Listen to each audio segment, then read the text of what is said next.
Welcome everybody to Charity Radio. Hope everybody's safe and well. Delighted to have in studio today, in virtual studio, I should say, Graham McCormack. I first came across Graham on the Late a number of months ago. Very, very impressive individual. He's gone through the rigors in terms of mental health, but has come out good on the other side. So fascinating story. Without further ado, welcome Graham. How are things? Good, Dave. All the better for being on here. Thank you very much for the invite. No problem, anytime. Come here, you just told me you did a 4-hour walk anyway, so you must be ready for action. Yeah, raring to go. I'm feeling it now, but look, it is what it is. I'm all right. Good for the endorphins anyway, to get the endorphins going. Come here, we'll start off, Graham, when you were young, right? From the interview in the Late, we saw you know, there was huge issues with bullying, and it was going on as early as 11 years of age, which is very young to cope with that. So maybe let's take it from there. And do you want to start off and tell us about your background from there? Yeah, absolutely. So I think like around the age of 11, like even before that, just kind of growing up, I just felt a bit different. I was constantly comparing myself to others, and I was like, I'm not like them. So at that point, I had already kind of abandoned my authenticity, and I tried to become what others would, perceive as acceptable. And it was never right. It was never to that point. You know what I mean? Even when I was trying to figure that out, there was just like, it's like bullying that I experienced and the majority of people experience. It's not like, in movies that you see on TV, where they turn you upside down for your lunch money. It's not like that, I actually never physically got hit with all my bullying, not once. They wouldn't do it now, but back then they might have, but they didn't. But like, it's when you're passing them in the corridor, you know what I mean? It's the sly comments, the nasty stuff that they say. It's out in the yard where you're kind of secluded and on your own, where they're all kind of looking over and laughing and stuff like that. And then they eventually come over and there's about 5 or 6 and it's just, just horrible. That's the bullying that I experience. It's not, again, just to reinforce, it's not like physical. Yeah, it's never was, no. And the worst part about all that was not the bullying at all, Dave. The worst part about all that was the belief that I formed in my own head about what these bullies was saying was true. So I started to adopt what they were saying. You know what I mean? Like, oh, you're stupid, you're ugly, you're gay, as if there's something fucking wrong with that. Just all this kind of stuff. And I started to actually believe what they were saying, because that's what happens with the mind. If you say something often enough, your mind will just go, it must be true if you're saying it that much, So that was the real problem. How were they focused in on a number of people in the school, Graham? Like, again, not that this matters really, but were a number of people targeted, or was it just yourself specifically? The majority, for what I could see, was me. They would kind of, I could see it with others and stuff like that, and but it was never as bad as what I received. I even to this stage, you know what I mean, I'm 32 years of age, I still don't know why. Because I do reflect on it, you know what I mean? Anyone who's been bullied or experienced a trauma at a very young age will understand that even as you're an adult, you still kind of reflect on it, you still kind of go back to it, because it was such a horrendous experience for you, I suppose formative years, 11 years of age, you're very young to cope with that. Where was your headspace at that, so Graham? Was it later on that kind of, or at 11 years of age, were you, obviously it had a very negative effect on you straight away, yeah? Yeah, so at 11, the outlook wasn't good already, and I kind of knew that. I could look to the future and see it and just go, like, what I'm experiencing is just going to continue, and if the outlook is bleak, you're going to feel all sorts of stuff in the present moment. You're going to feel doubtful, you're going to feel, fear, you're going to feel kind of what's the point attitude. And I remember coming home from school one day, and I was still 11 at this point, and I was actually crying on the way home, which was pretty much a common occurrence for what was going on in the school. So I came home, and I was nearly home at this point. I was walking home, and I heard kind of noises of a group of people or something like that over in the wooded area just across from my home. So I was nearly home at this point, and I heard that, and I went, oh, who's that? So I went over, and it was a group of lads who were just a couple of years older than me. They were teenagers, and I actually felt accepted by them, because I didn't feel accepted by anyone my own age. So I sat down with them, kind of knew them from around, one of them lived a few houses above, and they were just floating around the estate and stuff like that. So I kind of knew them a bit. So I sat down with them, and there was a funny smell in the air. They were smoking joints and had cannabis, let's say. So there was a joint made in front of me. It was passed to me. I hadn't a clue what to do with it. I'd seen what they were doing and tried to mimic it. I tried to inhale. I was just coughing up a lung. I didn't know what I was doing. But I finished the whole joint myself. And for an 11-year-old to smoke an entire joint themselves, some adults would be crippled by that. Rag order after it. Yeah. So I pulled the whitey and stuff like that, and I was vomiting everywhere and whatever. But in the middle of all that, what I did notice was that I didn't feel the kind of mental and emotional pain that I was feeling leading up to that point. So I did notice that there was a release from that. So I guess what you could say was that curiosity turned into addiction at that point. Okay. And how old are you? You were only 11 or 12 at this stage? I was still 11 at that point, yeah. 11, so very young to get dabbling in drugs. And then just in terms of the bullying, I think it continued on into secondary. It didn't just stop at primary, right? No. So I was in an all-boys primary school, and I went into an all-boys secondary school in the same area. So the majority of them that were in my primary ended up in my secondary, and you can kind of gather what happened. It just continued. Yeah. And it did start to progressively get worse as, which was natural. We were all becoming teenagers and, like pushing boundaries and doing things that we don't mean and stuff like that. So it just got a bit more intense. There was one person who was kind of like the ringleader and was always, everything that he always said was more sharp than what any of the other group would say, for whatever reason it was. And he wouldn't just target me, he would target my family, my mother, stuff like that. Really just trying to get all in there, I reacted in school itself in general. I was always, trying to, again, adopt a personality where I would be accepted by these people. So what I did see, what was working, that, becoming the kind of crazy person, would normally kind of, people would kind of fear that and they'd step back and go, you don't know what he's going to do. So I adopted that persona, and I was always the craziest in class. I was always push things to the limit. I've made teachers cry. I've been suspended, kicked out all the time.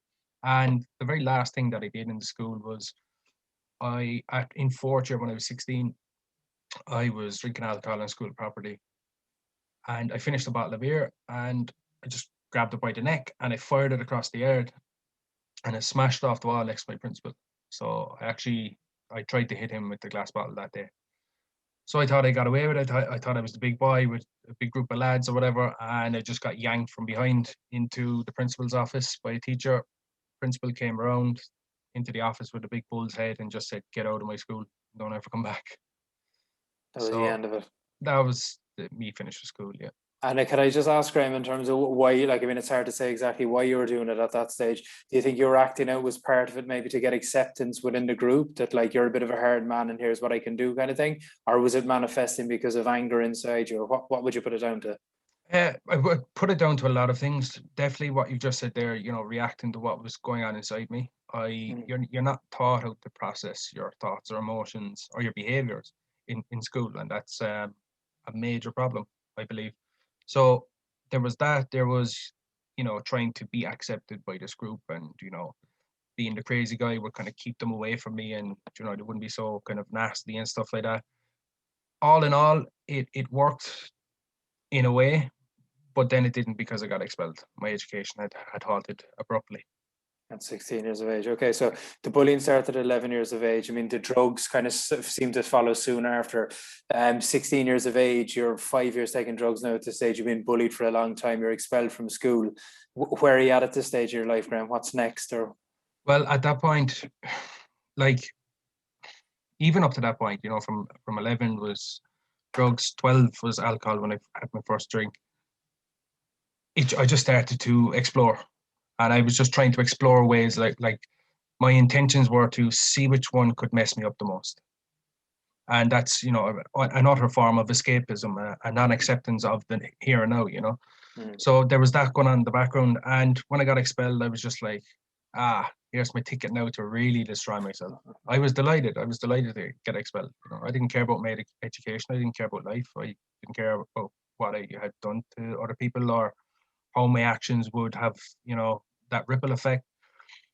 But my parents, they stopped me one day and they were like, we're going to ring rehab. And I was like, no, you're not. You know what I mean? I was like, no way am I stopping this. But eventually, anyway, we sat down, had conversations. I was talking to, I ended up in a psychiatrist's office at 13, but I was talking to the psychiatrist and stuff like that, and it seemed a good fit at that point. So I got a phone call, which was to go up to Ashland House in Kilkenny, which is an adolescent treatment centre. I think it's called Ashiree right now. I think they changed the name. Ballyraggett, is it? Yeah, Ballyraggett in Kilkenny, yeah.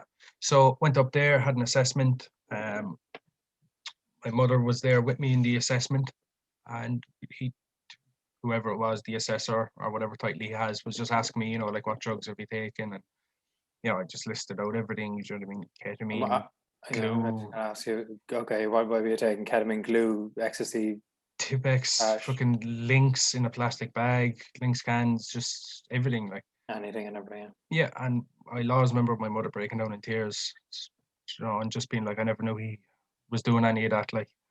So anyway, I got accepted, and I was in there for about a week and a half. I was supposed to be in there for, I'm actually not too sure how long I was supposed to be in there. I think it was 6 weeks or 8 weeks or something like that. But I lasted a week and a half. I was just literally in a dorm with other lads that I just didn't want to get to know. I didn't care about them. I was like, they were all trying to make conversation. I was just like, just get on my face. Do you know what I mean? I don't want to be here. I felt complete and utter loneliness. There's no loneliness like as deep as we all experience loneliness, but none like when your actions and behaviors are really causing pain for everyone and you've kind of pushed them away. And then to feel loneliness on top of that is horrendous. And every night I would cry myself to sleep, just going, what am I doing? And, what is my life at this point? And I'll always remember I think it was the second last day I was there, we were out kind of gardening and cleaning the garden and all this kind of stuff. But I started to get what's known as in psychology as intrusive thoughts. So I started to get flashes of my mom and dad dying in a car crash and them on fire, and just all these horrible thoughts were just flashing into my head, and I was crippled by them. That was the real start of my mental health decline. When I look back now, that was the real point of, okay, my mind is really damaged now. Okay, so it was intrusive thoughts as opposed to psychosis. Like, it wasn't a psychotic event where you were seeing things. It was just these thoughts going, like scenarios going through your head, right? Yeah, no, not at that point. That was later on, but at that point, it was just intrusive thoughts. It was just horrendous. Anyone who gets them right now, will know how horrible they are. I'm guessing it's a link to anxiety, right? Is it you're such a heightened state of anxiety that these thoughts are coming into your head? It would be, yeah. It's very common in people who experience obsessive compulsive disorder, and also people who have, let's say, a branch of OCD where it's just pure O. That's just pure obsessive thoughts constantly, and it's crippling. It really is, and it definitely comes from an anxious state or stress. So. And so I suppose just on that, Graham, I suppose the drugs then were a way of kind of escaping from that kind of obsessive thought process where you could kind of switch off from escapism, as you said earlier, really, wasn't it? Yeah, it is. Like, escapism to me is a non-acceptance of the here and now. What we're really saying is, I don't like this feeling, I want a better one. And we'll do anything to get that, whether it's porn, alcohol, drugs, gambling, food, multiple sexual partners. It's just it does not matter the action or the behavior itself. What matters is, it doesn't matter what you're doing. What matters is you're actually just trying to escape the here and now.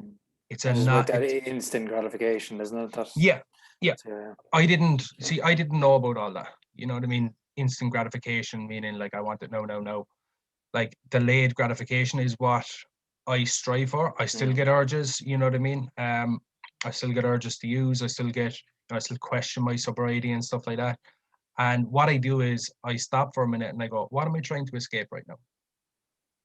And that's basically me just checking in with myself, Did I hear you use a tactic before, Graham? I don't know, I was on the late or Red FM. I listened to the two of them, that you dunk your head into a cold bucket of water if it's there handy. Yeah, well, look, I had lots of techniques like that.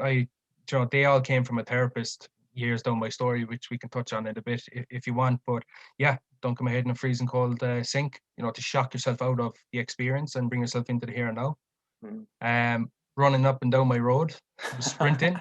Like every time I would, neighbors looking out the window going, this fella's 100%. Every time they'd just close the windows, and I'm just like, yeah, I'm not well right now, and I'm looking after myself. But yeah, intrusive thoughts are horrendous. So yeah.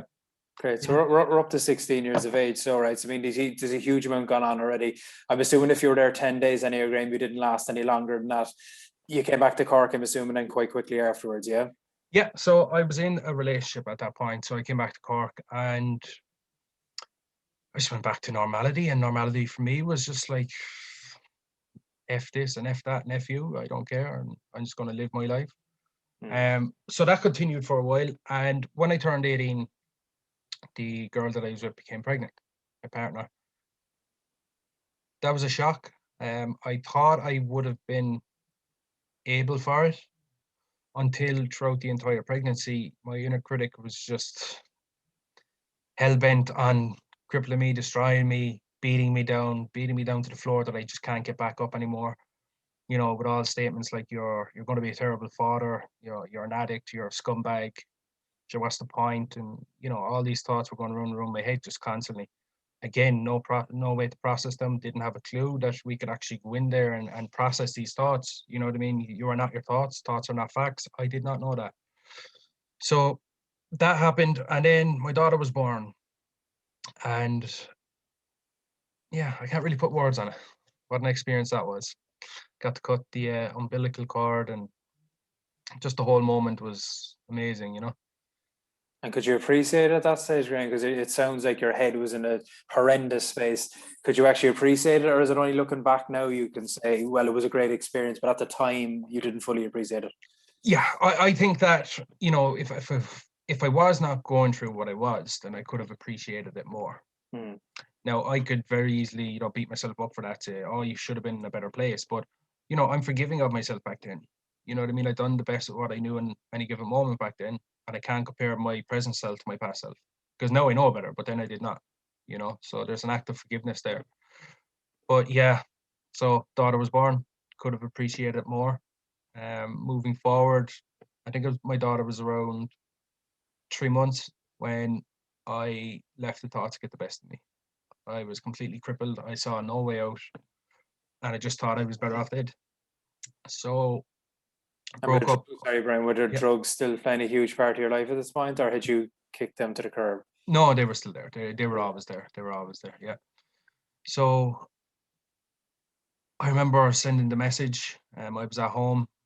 My partner was at her mother and father's, and we just sending a message at home and just being like, this is the last message I'll ever send. So I attempted to take my life. Luckily, I survived. I was put into the psychiatric ward very quickly. And I was in there for about 6 weeks and just was literally pummeled with medication, which was good in a way and also not good. It was good in the way that I definitely needed to be grounded a bit. And if that means medication, that now I'm okay with that, you know. But for someone who's using alcohol and drugs, you know, a lot, let's say, to throw in more chemicals in the mix it's not good in a way, you know. I don't believe it is. And what were you being prescribed at that stage? So I was in there for 6 weeks, so it was kind of like a gradual process. So all in all, I was on a relaxer, a sleeping tablet, a mood stabilizer, and an antipsychotic. Kind of gradual process. So I was on all of them completely, I think, for the last kind of 3, maybe 2 weeks of my stay. And then when I was released, all the strength of everything that I was on, they just put it up, you know. They were like, right, you get out of our face, kind of push back here now and just take them and shut up. Not literally, but it felt like that. So and is there any follow-up there? Like when you go out, then are you going back regularly to get checkups, or where was that? Yeah, there was follow-ups, yeah. I'm not one who's going to completely beat the system or, you know, beat up on my psychiatrist or whatever it may be. I just won't do that, because you know, I do say to people in my talks, and, you know, I'll say it right here, right now, is that my turnaround was due to medication and meditation. Mm. You know what I mean? People think that you have to choose one or the other, and you don't. You don't at all. And I am grateful for the times that the system did help me. There was a lot of times it did not, and I will say that. But for the times it did, I'm grateful for that. So there was checkups after that, yeah.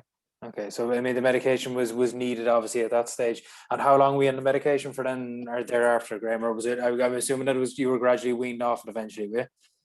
Yeah, only like a year ago. Oh, really? Okay, so it was Yeah, that long. yeah, So yeah, this is kind of from 19 to 33. You are now 32 at the moment, so yeah. kind of So 13 years. yeah, I was in around my. It was actually in around my 30th birthday. Yeah, when I finally, like, because I was, again, it was a gradual process to come off them, but in around my 30th birthday, I was like, finally, I can self-regulate. Okay. Yeah. And where did you go then from 19? So you were obviously heavily medicated. You left the psych ward, I'm assuming. Did you find it difficult then to get to kind of assimilate back into normal living, let's say, or how was that for you? Yeah, I knew I'd cause a lot of worry, upset, stress, for everyone. And at this point, I did start to care a bit, whereas before I didn't. I just had that. Gradual turning. Yeah. So from that point, I remember when I was released. It was after about 3 months of being released from the psychiatric ward when, you know, I started to put on a lot of weight as a side effect from all the medication, just bloat and comfort eating and everything that came with that. So I looked in the mirror one day, came out of the shower and looked in the mirror, and I just looked at my body, just pure and utter, just observation, and I just said, "Shit!" I said, "I'm getting really big here." So physically, I'm not well, and mentally, I'm not well. I said, "I need to make a change here." So that's what's known, as we all know, a crossroads. Right there and then, you can either continue down the path that you're going, and things will get worse and worse, or you can make a proactive choice and go down a different path. So I did. I made a proactive choice. Um, I joined a gym, a fitness gym, and I started CrossFit and kind of strength and conditioning and all this kind of fitness based stuff. So I went up one night and fitness coach wasn't there.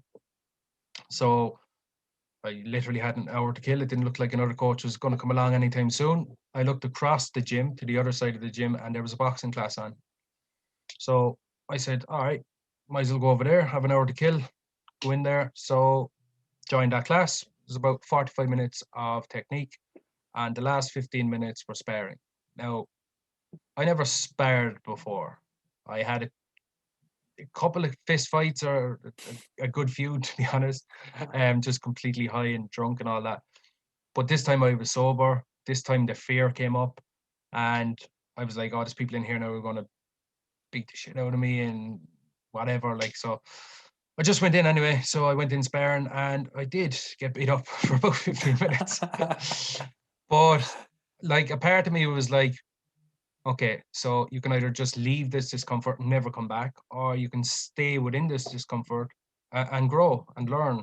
You know what I mean? So it doesn't happen again. So I stuck with that. I said I'd stay in it. And I basically stuck to the martial arts side of things. So that's where the boxing class began. There was MMA, wrestling, Brazilian jiu-jitsu, Thai boxing, Russian sambo.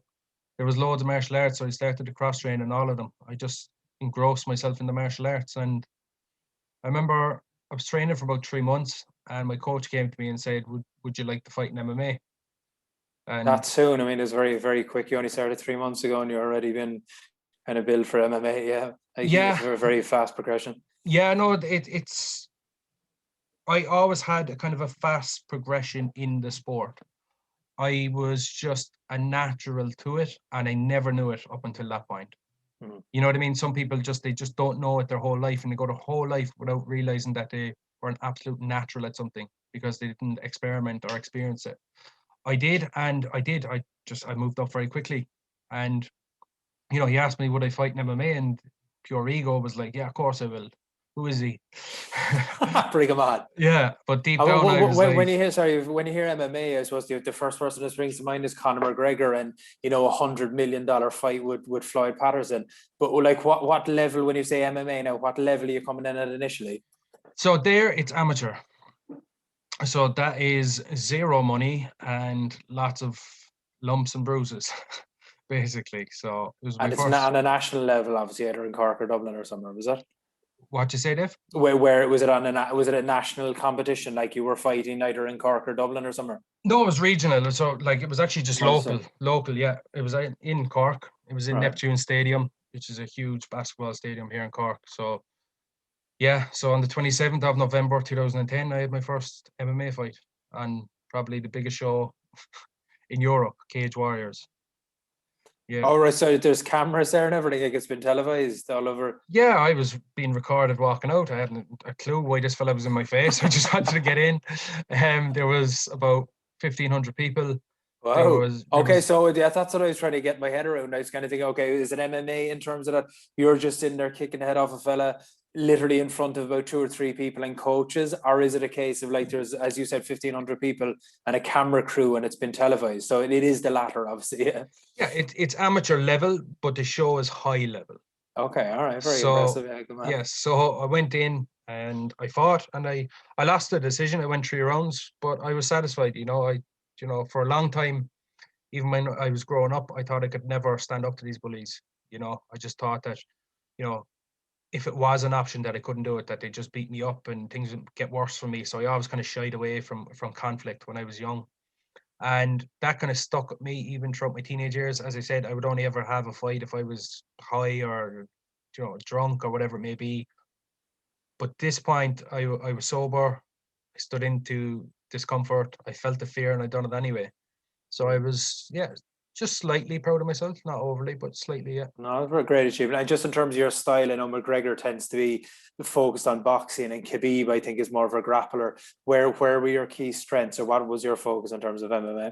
I was a grappler at that point. Even in the martial arts when I was training, like Brazilian Jiu-Jitsu, I got my blue belt in about a year, I think, which is very quick. So you're basically trying to get a fella down to the ground and submit him. Is that basically the kind of tactic? That was the game plan at that point, yeah. But if I had to fight that person again, it would be completely different. You know what I mean? I didn't, it's not even that it was a game plan. I didn't have a game plan going into it. It was just like, just go in, throw a few slaps and go to let your natural instinct kick in. You know what I mean? And just go to the floor or whatever. But what was Mike Tyson saying? Everybody is a plan until they get a punch in the face. You know what I mean? Stuff basically, like and I got a fair few that night, and so did he. So yeah. Okay, so you lost on the decision. Is that what you said, Graham? Yeah, so I lost the Okay, so I mean, decision you that did night. reasonably well, yeah, for your first outing. Yeah, I went 3 rounds. I lasted, like, the competition itself is 3 rounds, so I went through all of them, and yeah, slightly proud of myself. And I'll always remember as well that 2 other people fought that night, and you just mentioned one of them there a while ago.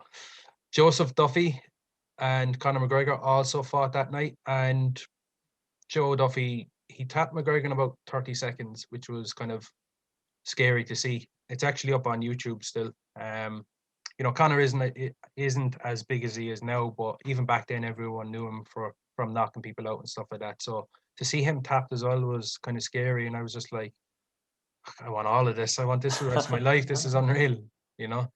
And what's your take now? And we'll go on about that later. What's your take now in MMA? I mean, I suppose people are always going to be critical of boxing and MMA because of the physicality and maybe the perceived violence of the sport. MMA seems to be a bit more gory in terms of, the gloves, I think, are only kind of 4 or 5 ounce, where the boxing gloves might be heavier. So there's less protection. So people are getting battered more. What's your take on it now, looking back at it in terms of a sport? I'm in the sport, so I'm a bit biased, right? So, like, of course, like, I don't see it as utter violence or gory or anything like that. You can also, like, you can break it down in the way that, you can argue from either side of the point, or either combat sport. Like, if you look at boxing, it's pretty much 12 rounds to the head. You know what I mean? There's a couple of body shots or whatever it may be. Obviously depending on game plan and everything else. And that's no disrespect to anyone who's a boxer. I'm just saying that's an observation. And if you look at MMA, like,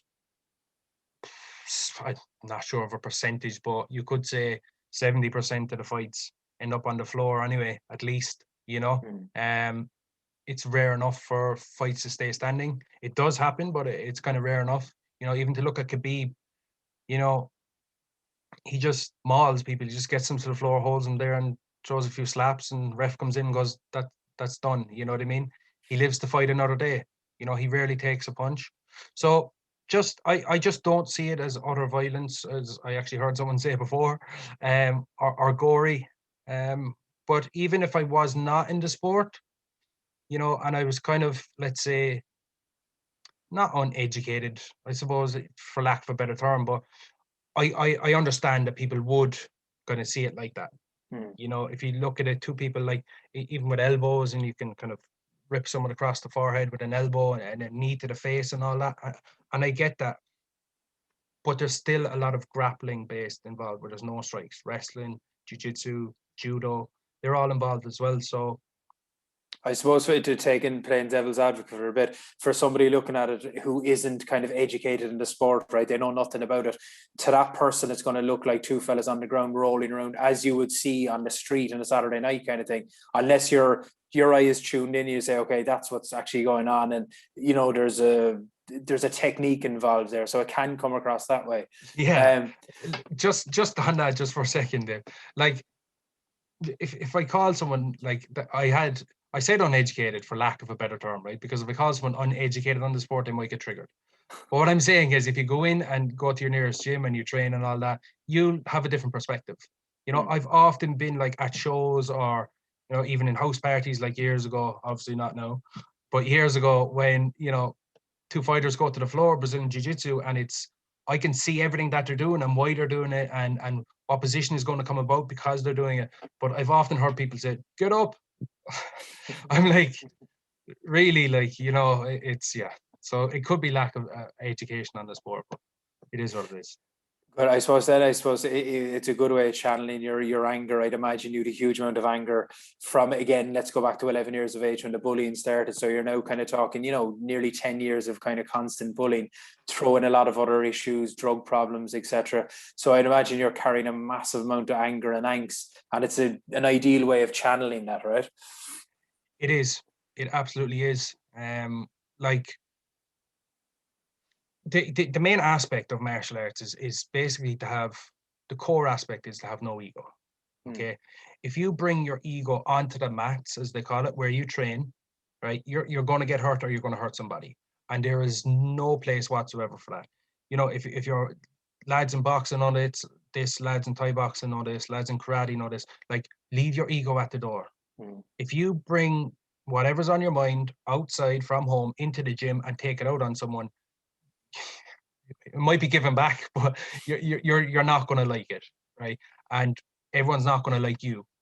Okay, whatever's going on at home stays at home, and there's no ego on the mats. And there's also, it's majorly about respect, respecting others. That's fine, but also respecting yourself. You know, they would be the two core things for me that I learned very early on. And I suppose it's in about controlling your anger as well, right? I did the white collar boxing, not too successfully, but I did enjoy it, and it was an intense 8-week training program. So, and I was probably early 30s as well. I know I'm 41, so it probably was, you know, 8 or 9 years ago, and it was the fittest that I ever was. But I suppose if you start getting almost angry in the ring, it's going to be counterproductive, right? Because you're going to lose your momentum, you're going to lose your timing. So there is really a massive emphasis on actually keeping the head and being, you know, channeling that appropriately, that you're not going in wildly swinging. Yeah, it's all about presence and flow, I feel, and self-regulation or self-control. You know what I mean? As you said there, if you're going in, and obviously a fight would be different. You know what I mean? If you are in a fight, or a proper fight in MMA or boxing, whatever, maybe you are trying to take the person's head off. But when the opportunity arises, because if you're just going in swinging, your cardio is gone, your speed is gone, your power is gone, everything, and it will just come back to you. You know what I mean? It's very reflective of life. You know, I feel like martial arts and having that flow, the ability to kind of self-regulate and know when to give or not, or when to release or not. You know, it's very reflective of life as well, being in combat sports. You know, but self-control is huge anyway. Definitely, yeah.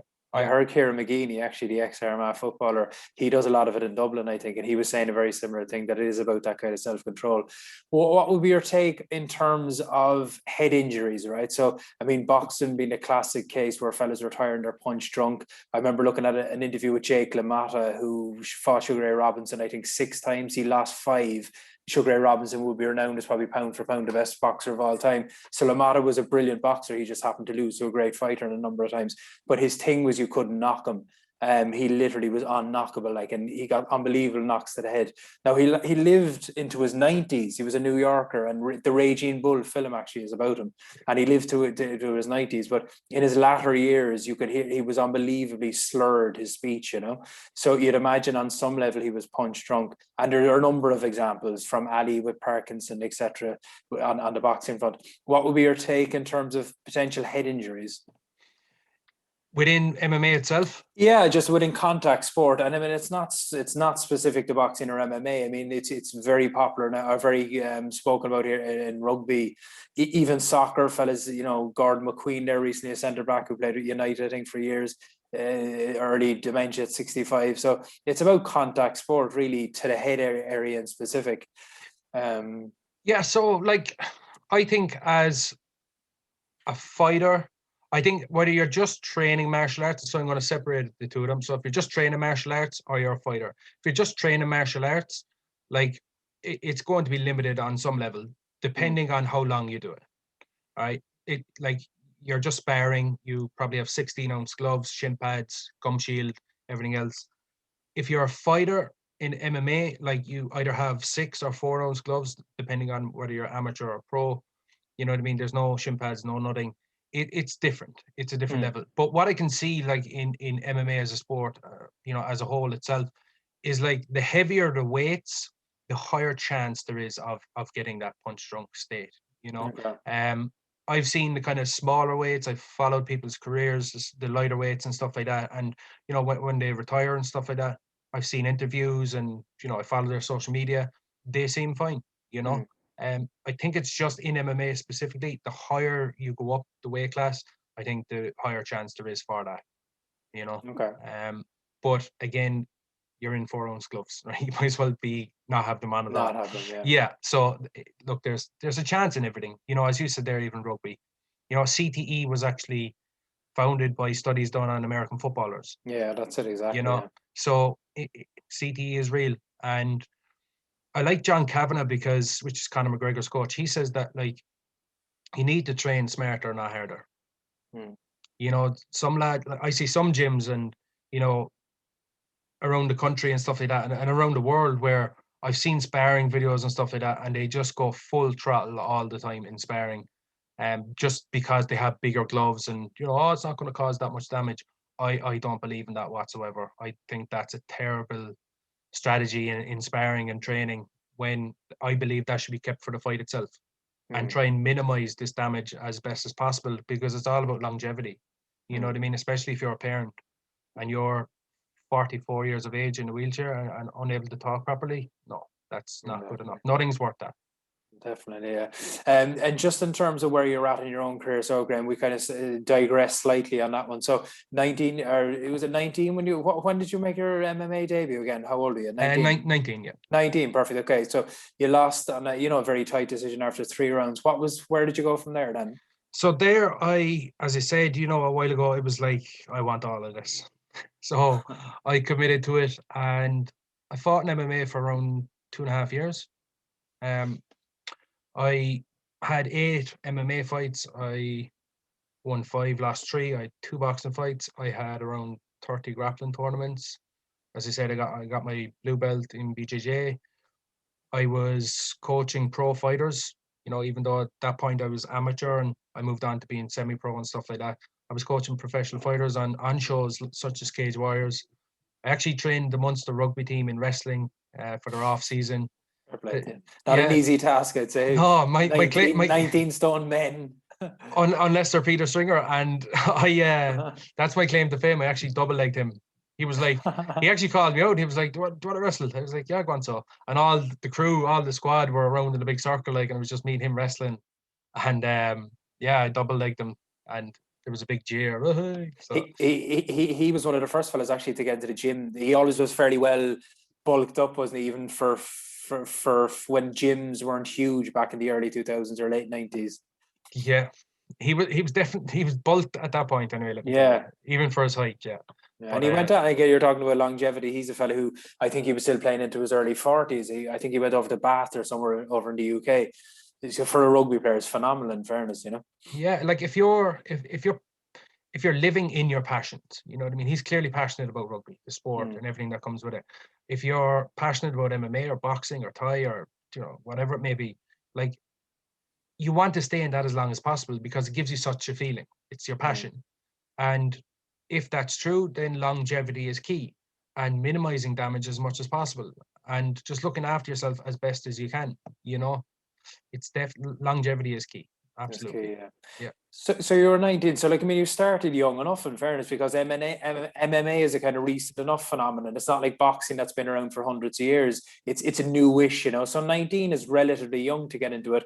You know, you had a decent start in terms of you won 5 out of your 8 fights. How come you stopped after 2 years? What was the reason for that? Yeah, so things were going well. There was, you know, as I said, in my career, everything was going fine, and you know, I was on a high, and I was still using alcohol and drugs in the background, you know. Like, when I won, I partied, but when I lost, I partied harder, you know. And I just, as a form of kind of like, you're not good enough, you know, self-harm in a way. But I got the opportunity to fight for a belt in 2012, I think it was June.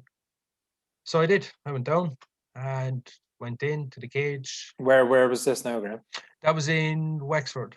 I Right. think it was Gorey, I think, in Wexford. Okay. I'm not too sure, but it was in Wexford, and I'll always remember the car journey home, and I'll tell you why. But I touched gloves with my opponent, and within 12 seconds, I was knocked clean out with a head kick, just dropped to the floor. Remember the referee standing over me, waving his hands, and me just kind of going, all right, it's done. Fair enough. But I was picked up off the floor by one of my teammates, one of the medical team, and I was being kind of ushered through the crowd. And I'll always remember, you know, when you're kind of, anyone who's experienced this will know what I'm on about, when you're either highly anxious or you're just in a state of pure feeling. You know, I just felt like crap there, and it was really intense.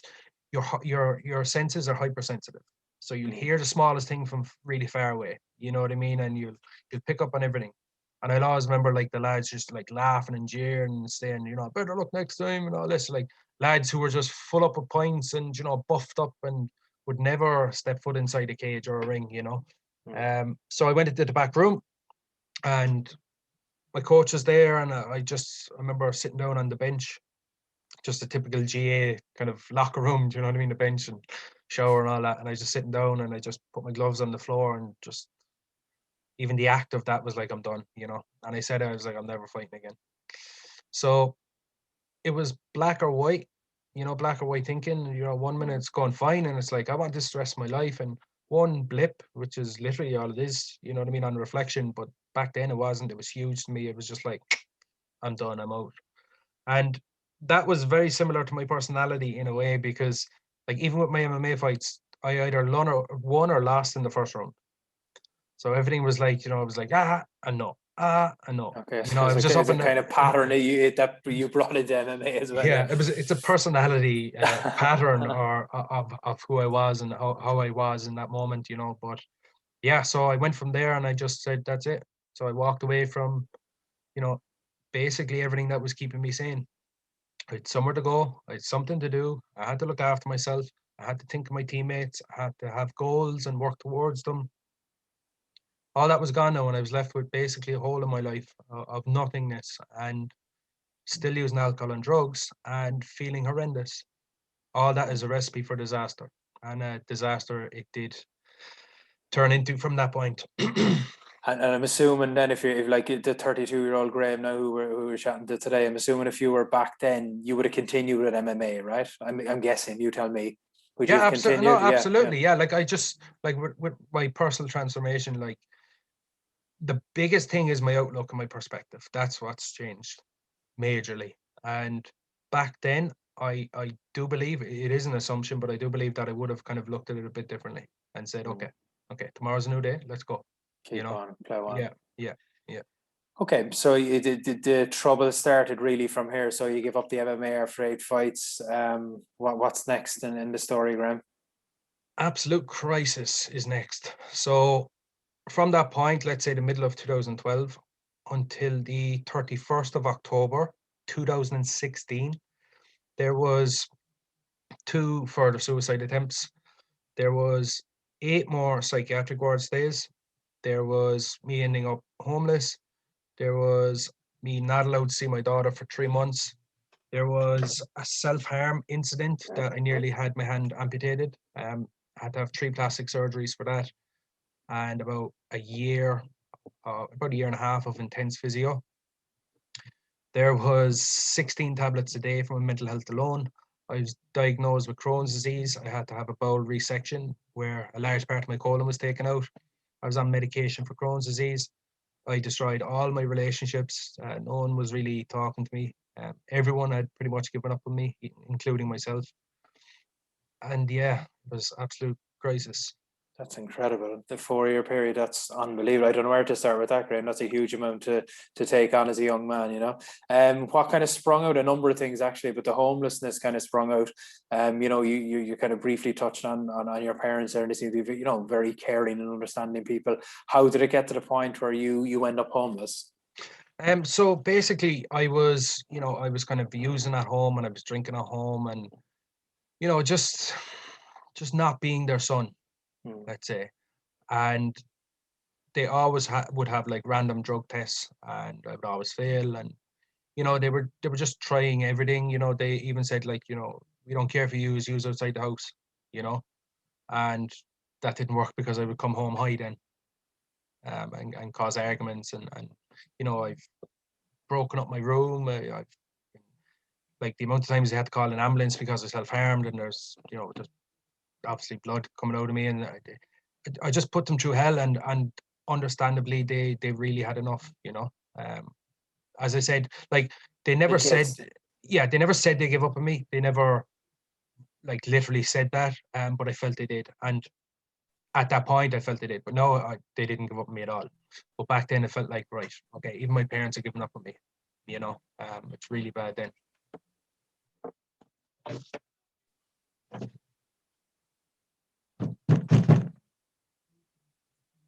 Hello, Dave?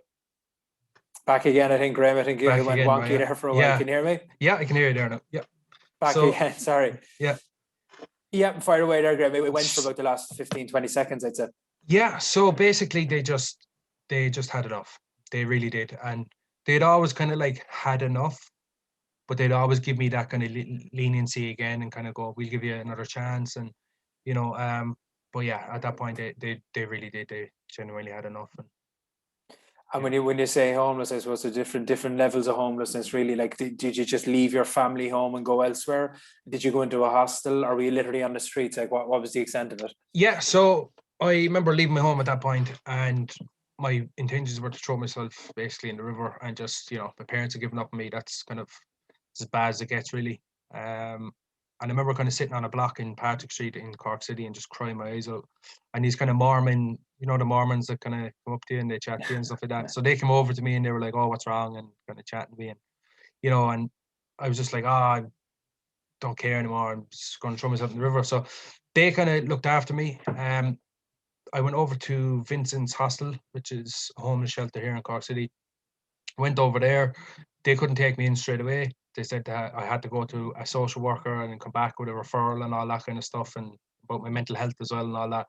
So I went from there down to a friend's house, and I stayed with him for about 2 weeks, I'd say, roughly. But even he had enough of me at that point, because I was having girls in, I was drinking, I was partying like intensely in the space of 2 weeks, you know what I mean? He had enough of me. I had a car which was at home, so I went back, begged them, my parents, for the car. Can I have the car, please? And all that kind of stuff, and so on and so forth. They gave me the keys and I took the car. So I went down to Cove, Cork City, and I was sleeping in the car for probably about a month, maybe about 2 months, I'd say. Which was a disaster, because I was drunk and high a lot of the time, and a car key is not good, let's say. And why Cove, Graham? Why'd you go to Cove? Because that's where my daughter is. That's where the mother of my child is. So that's why I went down there. At that point, I actually met up. There was this girl living. She lived just over from where I was sleeping in the car, like the apartments, they kind of look out at the car and then you look out at the ocean, you know. So I was parked by the wall by the ocean, and every time she'd pass, you know, and I'd see her, I just chat to her. Like, she was good looking, do you know what I mean? It is what it is.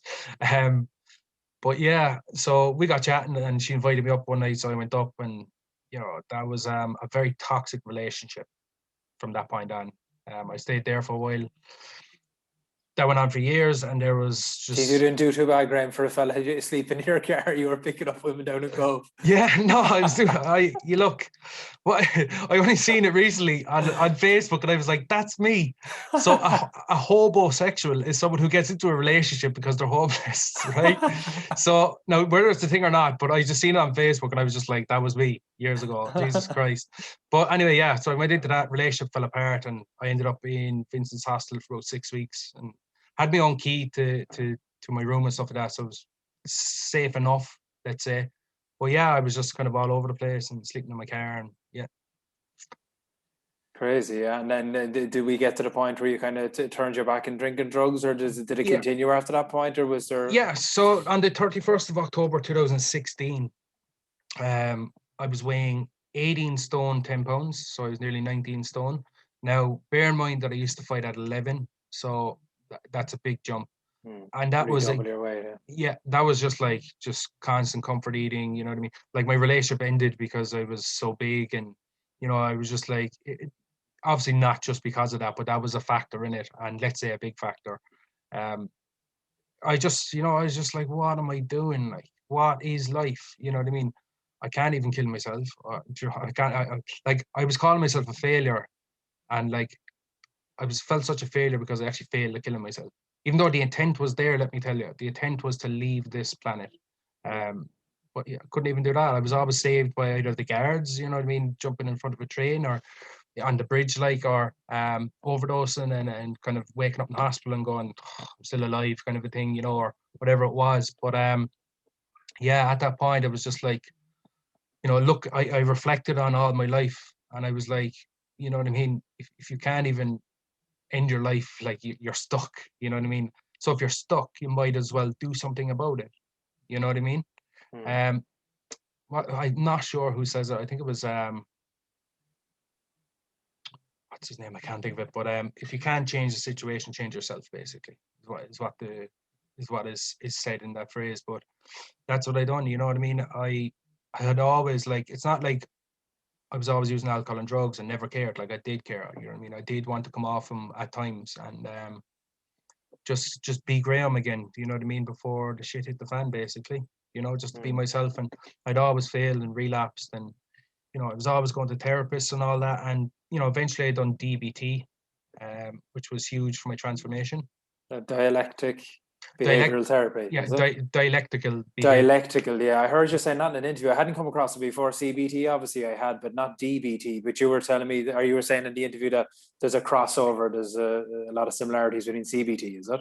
Yeah, there is. There's, like, the only difference really is that CBT would cover a lot of people who are experiencing, like, mild to severe kind of depression, mild to severe anxiety and stuff like that, and just changing the thought process, making them become aware of it, challenging thoughts, and obviously just specific ways of doing that. But DBT does have some of that, but it's more geared towards someone who would have emotionally unstable personality disorder. And that's what I was diagnosed after my, I think it was my second suicide attempt. I think I was diagnosed with that. So it's like a specific therapy. Then DBT is just for that alone. You wouldn't have any, like, if you're on the program, you don't have anything else except emotionally unstable personality disorder. You know. So yeah. Where you're obviously, you were an advocate, or you were an advocate, Graham, of mindfulness and kind of meditation and spirituality in general. At what stage did that start becoming, prominent in your life? That was, I'd say, around 2015. So in the middle of all the major crisis I had, I done DBT, and mindfulness was a core component of that, and a pretty big one. And obviously there's lots of other skills, like emotional regulation, interpersonal effectiveness, mindfulness. There's so many skills involved in that. Some people didn't take the mindfulness, in my group. I did. took to it like a duck to water or a fish to water, whatever it may be. You know, I just took to it straight away. I was just like, I was in such awe that I'd never been in this place before, inside Graham. You know, I'd always feared to go in there. You know, even I couldn't sleep at night because if I closed my eyes, it was just horrendous inside there. But for me to find the courage to go within, that's when transformation happens. Everyone's always on about working out, work out, work out. What about working in? What about going within and not just going in, but being okay with going in and staying there and being okay. There needs to be the physical and mental at the same time. The challenge, I do a lot of meditation as well. Actually, and I started probably in about 2008 or 2009. And I found the big challenge, like everybody else, sitting down for kind of 5 or 10 minutes on a chair first, you're just bombarded with thought after thought. And you talked about it earlier in the call about the intrusive thoughts. I'm guessing that was a huge challenge when you sat down initially, Graham, in a chair and said, right, I'm with myself now, with my thoughts for the next kind of couple of minutes. Bam, then you've thousands of thoughts flooding in. How did you overcome that, or what were the challenges there? You do meditation, right? Isn't it always amazing how when you sit down and you know you formally practice, every thought comes up, then it just suddenly it explodes. It's like it wasn't like that just before I sat down. Why? You know what I mean? And like it was very challenging, let's say. I was so judgmental of the practice. I was like, this is a lot of crap. This is hippie stuff, and I'm not a hippie. Do you know what I mean? And all this kind of crap. But little did I know, I needed mindfulness to be non-judgmental. You know, so I engrossed myself in the practice, regardless of how challenging it was. I was always working with a therapist every session, every mindfulness session anyway, and she would, you know, invite me to carry on and stay with the discomfort, and you know, and there's learning in it and everything else. And there was, you know, and after about 9 months of DBT, it's actually a year-long program, but after about 9 months, I'll always remember when mindfulness really kicked in for me. I was triggered. I had a moment where I was arguing with my mother. I got intensely angry. And what I noticed was the very first step, I had a thought, and it was a thought of, you're a scumbag, directed towards me. And then what happened was I observed the feeling of kind of shame, guilt. You know what I mean? How could you get that angry with your own mother? And then what I observed was an urge to self-harm.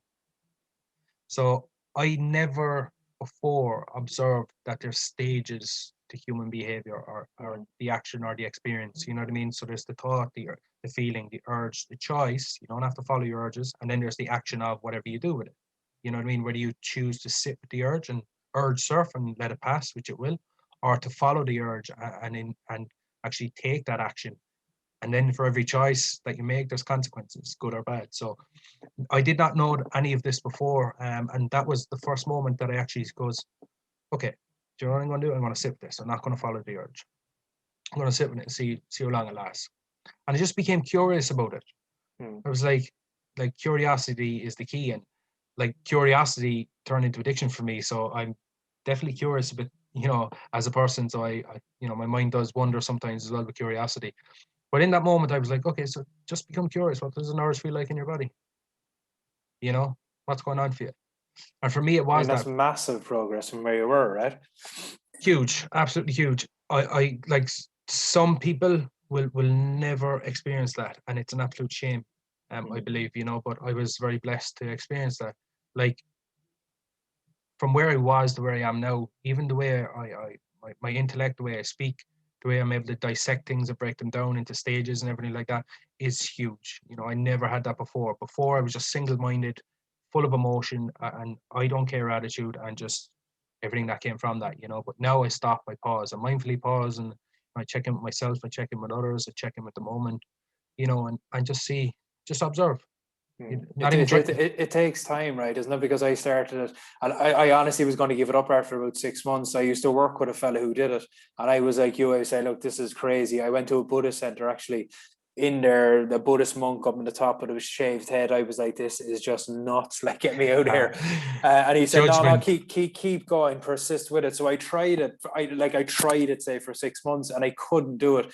And one of the big problems for me is that I was sitting down. I was doing my 10 or 15 minutes trying to meditate. But as soon as I get up, I'd literally go back into crazy mode. Do this fast, must rush, get out the door, get blah, blah, blah. And I think you need to incorporate it into your day to get any benefit from it. And once I started doing that, I just saw gradual changes. And just to kind of follow up on something you were saying earlier on, the main thing for me, and you touched on it, very, very eloquently, is that everything kind of slows down a bit. So you get a bit more perspective. You're not as jumping in as quickly as you would normally. And that, to me, it's just subtle differences, but it makes a huge difference. Yeah, it is. Like, in DBT, I found out about the 3 mind states that we can be in at any given time. So you're either in emotional mind, you're either in rational mind, or if you can gel emotional and rational mind together, you're in wise mind. And that's where you make good decisions from. Anytime I ever just followed an urge, I was in pure emotional mind. There was no rationale in there whatsoever. Didn't think, just act. And it would get me nowhere, get me in trouble. I ended up, I don't know how many times in court cases over assault and, over the years, and drunk and disorderly and everything else. Just pure emotion, but the thing is, if you're stuck in rational mind alone, no action will be taken whatsoever. Zero. You'll be a person who would, and this has nothing to do with personality. We're all in either one of these 3 mind states at any given moment. If you're stuck in rational mind, there's no action because there's no emotion involved. You're just sitting there, paralysis by analysis, just logical thinking about it. So if you can gel the 2 of them together, you're in wise mind. And that's where, as I said, good decisions come from, good choices. You know what I mean? You've sat there, you've felt the emotion of it, you've added logic, you can take action from there. So that was huge for me as well, just an observation that I was always in emotional mind and acting from that, So it's that was incredible when you can kind of stand back and, kind of look at yourself going on. Now, in saying that there, now I'm speaking like a kind of wise, whatever, but, I'd slip off the bandwagon. I'd be just in rag order, like where I'd go back to where I was 5 or 10 years ago. So it's amazing how it can kind of come and go in waves. And you do improve and disimprove, but that's all kind of part of the journey. Yeah, like I think, you're spot on there. It is part of the journey, and that's what we're all on. You know what I mean? If you're expecting results straight away, that's instant gratification, and that will not serve you. It's delayed gratification. It's having patience in the process, and there's no perfection in it. Meditation and mindfulness will teach you that there's no perfection. Anyone who says they're a meditation expert needs more meditation. You know what I mean? So it's like just allowing yourself to try it regardless of the outcome.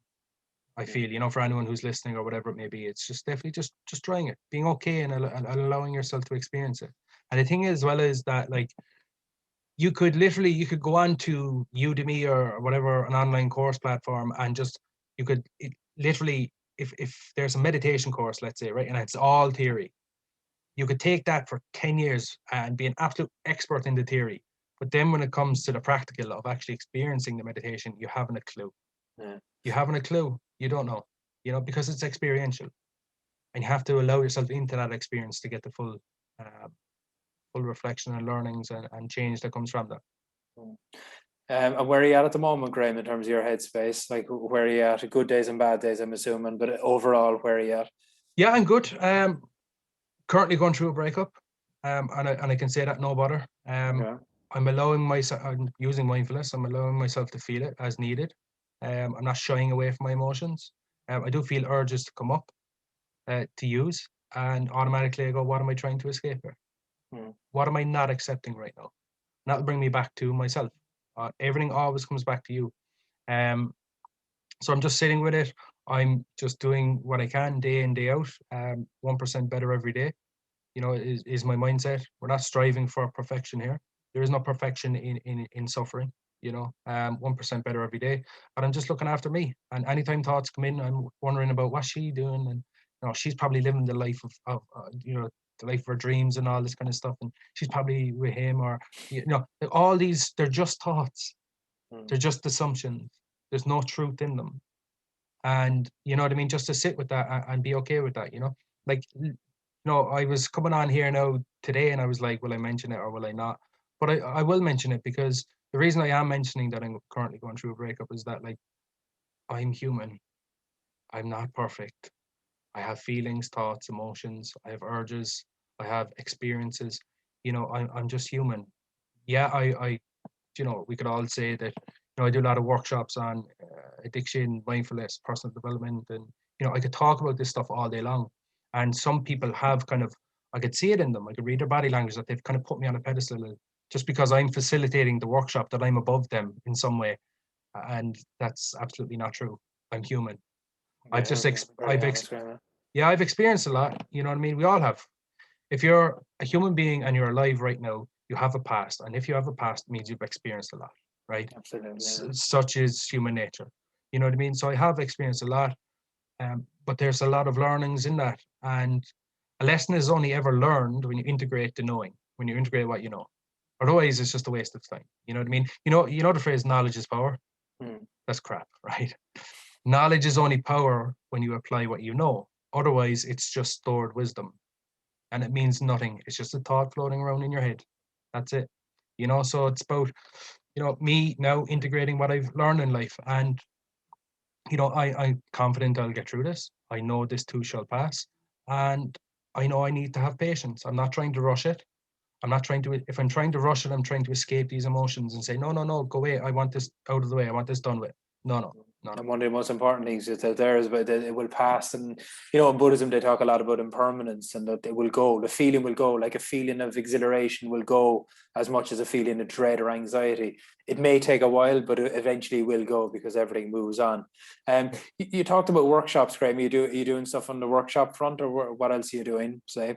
Yeah, so I do, as I said there, I kind of do lots of different workshops. Whatever my this sounds such egoic to me, but my followers, right? Whatever my followers online or social media are experiencing, I just kind of base the workshops off that. I'll put out questions and see what they're going through. There's no point me throwing up something that's not going to help someone. So at the minute, I'm literally a third of the way through of a 3-part workshop series. So the very first one was on mental health. So it's based on everything that I've experienced, the major kind of 3, so which would be mental health, addiction, and weight loss. So I've done the mental health was on the 18th of February. That's done. Got great feedback from that. Really took our time with that one. As you know, I like to kind of just not rush things and just really be present with that and really hear people out and try and help them as best I can. So that's done. Got great feedback from that.